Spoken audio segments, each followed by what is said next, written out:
21 अक्टूबर 2024 की शाम मुंबई शहर ठहर सा गया। एक ही खबर जंगल की आग की तरह फैल गई।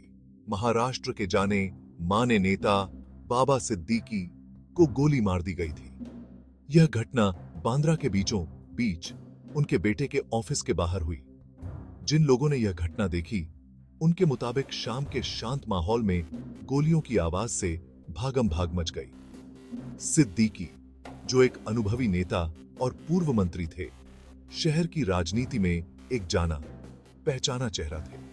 3 बार विधायक रहने से लेकर राष्ट्रवादी कांग्रेस पार्टी के एक महत्वपूर्ण व्यक्ति बनने तक का उनका सफर विवादों से खाली नहीं रहा। फिर भी उनकी हत्या ने शहर और देश को हिलाकर रख दिया। पीड़ित को लीलावती अस्पताल ले जाया गया, जो मुंबई की राजनीति के अक्सर हिंसक पहलू की याद दिलाता है। डॉक्टरों की सबसे अच्छी कोशिशों के बावजूद सिद्दीकी अपने जख्मों की तपिश न सह सके और दुनिया छोड़ गए। उनकी मौत की खबर से शहर शोक में डूब गया, जिससे महाराष्ट्र की राजनीति पर एक काला साया छा गया। जैसे ही मुंबई सिद्दीकी की हत्या की खबर से उबर रहा था, अपराध की दुनिया से एक भयानक दावा सामने आया। अपनी हिंसा और रंगदारी के लिए कुख्यात लॉरेंस बिश्नोई गिरोह ने इस हत्या की जिम्मेदारी ली। सोशल मीडिया पर एक पोस्ट के जरिए किया गया यह दावा मुंबई के नागरिकों की रूह कंपा गया। गिरोह के एक सदस्य द्वारा कथित रूप से लिखी गई इस पोस्ट में सिर्फ जिम्मेदारी लेने से ज्यादा कुछ था। इसमें खुलेआम बॉलीवुड अभिनेता सलमान खान और अनुज थापन और दाऊद इब्राहिम जैसे अंडरवर्ल्ड के लोगों का नाम लिया गया था और सिद्दीकी के उनके साथ संबंधों को हत्या का कारण बताया गया था। इस दावे की धृष्टता, जिसमें एक राजनीतिक हत्या को खुलेआम बॉलीवुड की चमकदार दुनिया और संगठित अपराध के खतरनाक जाल से जोड़ा गया था, ने शहर को हैरान कर दिया। इस दावे ने सवालों का एक पिटारा खोल दिया।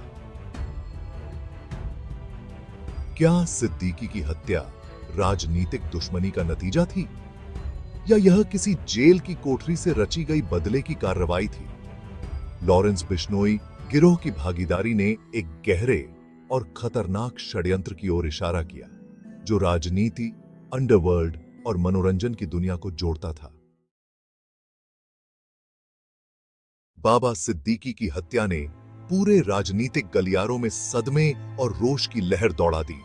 सभी पार्टियों के नेताओं ने शोक व्यक्त किया और इस क्रूर कार्य की निंदा की। हालांकि इस अखंड से आय में थी, इस घटना ने राजनीतिक प्रतिक्रियाओं को भी हवा दी, जिससे सत्ता प्रतिष्ठान और विपक्ष के भीतर की दरारें उजागर हो गईं।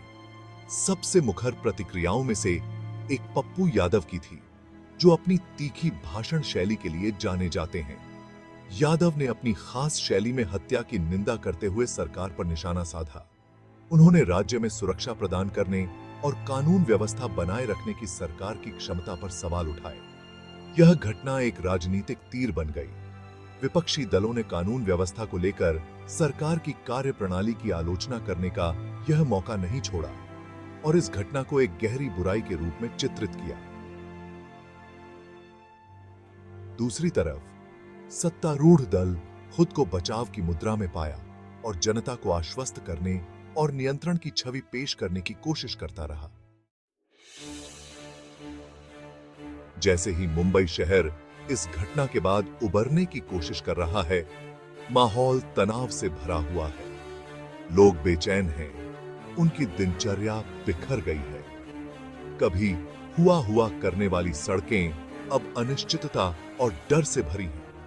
यह वो शहर है जो कभी सोता नहीं, अब अनजान के साए इस पर मंडरा रहे हैं।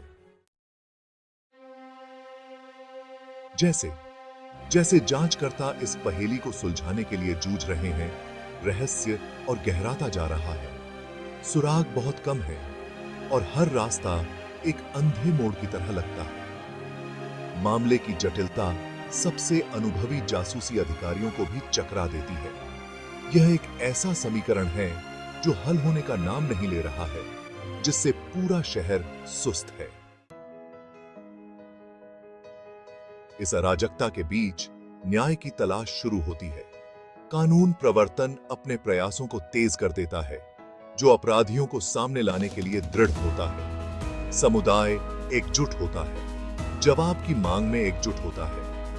यह एक लंबी और कठिन यात्रा है, लेकिन न्याय पाने का संकल्प अटूट है।